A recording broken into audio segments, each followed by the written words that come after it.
आता तो पूरा गांव खुशियों से भर जाता था। लेकिन माधव और उसके पिता दीनदयाल के लिए ये महीना कमाई का सबसे बड़ा जरिया था। गांव के नुक्कड़ पर दोनों मिलकर तीखी चाउमीन का ठेला लगाते थे। बारिश की रिमझिम फुहारों के बीच गर्मा गर्म तीखी और चटपटी चाउमीन खाने के लिए लोगों की भीड़ उमड़ पड़ती थी। दीनदयाल कढ़ाई में चाउमीन बना रहे थे और माधव प्लेटें साफ कर रहा था। अरे माधव, जरा हाथ तेज चला बेटा। देख आसमान में काले बादल कैसे घिराए हैं।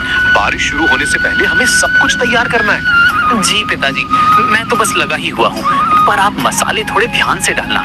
पिछली बार मुखिया जी कह रहे थे कि मिर्च थोड़ी ज्यादा थी। अरे हमारी चाउमीन का नाम ही तीखी चाउमीन है। अगर लोगों की जीभ पर चटकारा ना आए और आंख से पानी ना आए तो फिर दीनदयाल के हाथ का स्वाद ही क्या। ये देख, अब इसमें जाएगा मेरा खास सीक्रेट मसाला।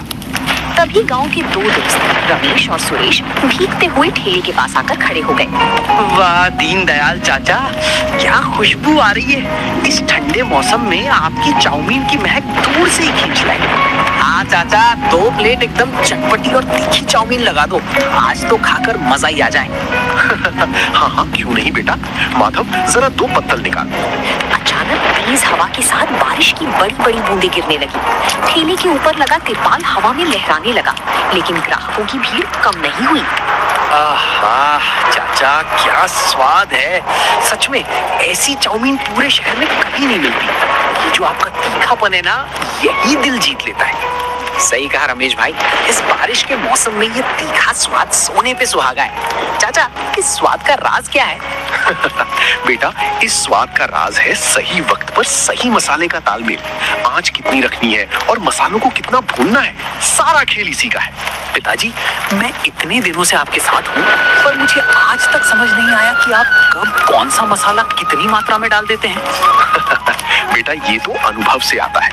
जब तू दिल से बनाएगा तो तेरे हाथ में भी यही स्वाद आ जाएगा। चल अब बातें कम कर और जरा वो चिली सॉस की बोतल इधर बढ़ा। रात गहराने लगी थी और बारिश और तेज हो गई थी। ठेले का सारा सामान बिक चुका था, लेकिन दीनदयाल के पैर अब ठंड से कांपने लगे थे। अगली सुबह माधव सोकर उठा तो उसने देखा कि उसके पिता दीनदयाल अभी तक बिस्तर पर सो रहे थे, जबकि रोज इस वक्त तक वे ठेले की तैयारी में जुट जाते थे। माधव उनके पास गया और जैसे ही उनका हाथ छुआ वो चौंक गया। दीनदयाल का शरीर बुखार से तप रहा था। पिताजी, आपको तो बहुत तेज बुखार है। आपका पूरा शरीर तप रहा है। आपने मुझे रात को बताया क्यों नहीं? कुछ नहीं हुआ बेटा।